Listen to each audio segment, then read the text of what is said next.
याच्यातली सविस्तर चौकशी करून याच्यात जे काही दोषी असतील याच्यातलं त्याची सगळी कायम मीमांसा केली जाईल. पण आता सध्या तरी आपल्याला उद्या सकाळपर्यंत याची सगळी पाहणी करावी लागेल. बरोबर आहे, परंतु एवढा मोठ्या प्रमाणात प्रवाह वाढला आणि ते कॅनलच्या बाहेर, काही ठिकाणी कॅनलच्या बाजूने, तर काही ठिकाणी जे उंदीर घुस वगैरे त्यांनी उकीर काढल्यामुळे पाण्याचं प्रमाण जास्त वाढलं आणि काही ठिकाणी तर कॅनलच्या वरून पाणी पडतं. एवढा प्रवाह सोडण्याचं कारण काय? आणि लोकांना म्हणजे कुठल्याच नागरिकांना माहित नव्हतं हे असं एवढा मोठा प्रवाह आतापर्यंत अशी कधीही न घडलेली घटना आहे. नाही साहेब, घडली आहे ना. पावसाळ्याच्या काळात आहे ना या गोष्टी घडलेल्या आहे. नाही पावसाळ्याच्या काळात या गोष्टी घडतात. त्यावेळेस आपलं प्रशासन करतं काय? त्यावेळेसच कॅनलला तुम्हाला काय ना काहीतरी त्याला पर्याय मार्ग असतात ना, उपाययोजना केल्या पाहिजे ना. आज आम्ही नागरिक त्या बाजूला राहतो, एवढं मोठं कॅनल आहे, त्या कॅनल म्हणून पाऊस आला की पाणी येतं किंवा अशी परिस्थिती आली, आज पाणी आलेलं आहे, तर त्याला काहीतरी तुम्ही पर्याय मार्ग काढला पाहिजे ना.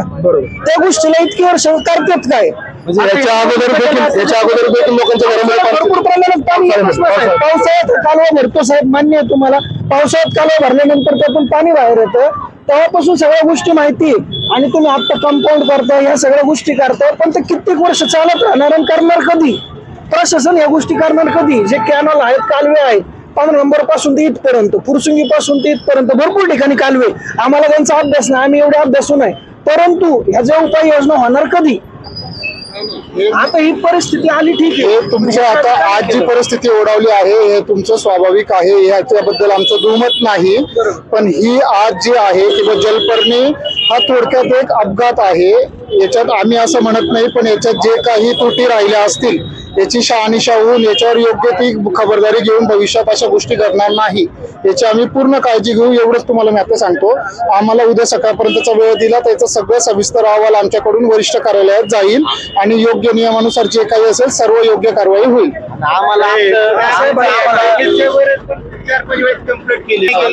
झालेल्या गोष्टी आता ह्या काही आपण काढू शकत नाही. आमचं म्हणणं एवढंच आहे की आतापर्यंत एवढे ड्रेनेजचे प्रॉब्लेम येतात, प्रत्येक वेळेस वारंवार कंप्लेंटी केल्या, तक्रारी केल्या.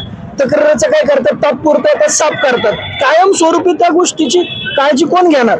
आणि आमचं मत काय, झालेल्या गोष्टी आम्ही काढत नाहीये, परंतु आता ही गोष्ट एवढी मोठी घटना घडली, उद्या काही होऊ शकतं. आज आमची गुरंढोरं होती, तुम्ही पण बघितलं, आज गुरांच्या पर एवढं पाणी गेलं, गुरांचं नुकसान झालं, सगळ्या गोष्टी आमच्या नुकसानात गेल्या. ते झालं, त्यांचं तुम्ही मोबदला देताल, काही गोष्टी देताल, परंतु पण हे सतत गोष्टी घडल्या तर कायमस्वरूपी याचा निकाल प्रशासनाकडून कधी होणार? याची निश्चित आपण दखल घेऊ आणि कायमस्वरूपीचा याच्यावर मार्ग आपण प्रस्तावित करून वरिष्ठ कार्यालयाकडून त्याच्यावर उचित कारवाई करून घेऊ. सर्व घरांकडून हात जोडून नक्कीच कालवे आहेत हे सर्वपणे जर आता एवढं होतंय तर पुढे भविष्यात काय घडेल?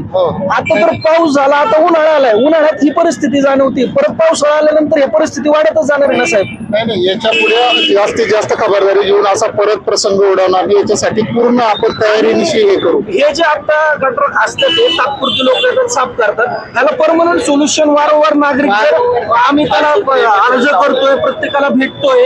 आज मच्छर चावतात, एवढं प्रमाण वाढतंय.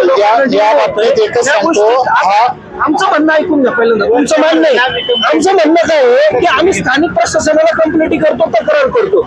एक म्हणतो आता निवडणुका चालू आहे, हे चालू आहे, आम्ही तुमच्यापर्यंत पोहोचायला आम्हाला आमच्या वरिष्ठ अधिकाऱ्यांकडे सादर करणार आहे आणि शासकीय नियमानुसार जे काही योग्य कारवाई असेल, उचित कारवाई आम्ही त्याच्यावर प्रस्तावित करणार आहे. याच्यामध्ये हलगर्जीपणा नक्की कोणाचा जाणवतो की जे अतिक्रमण झालेले, या कॅनलच्या बाजूने अतिक्रमण झालेले, यांचा हलगर्जीपणा असावा की आपल्या प्रशासनाचा हलगर्जीपणा आहे? नाही, या विषयात हलगर्जीपणा याच्यासाठी पोहोचताना थोडीशी चौकशीची गरज.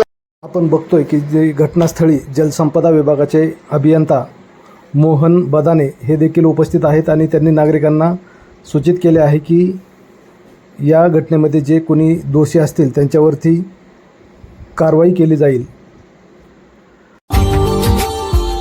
Subscribe now and press the bell icon. Never miss an update.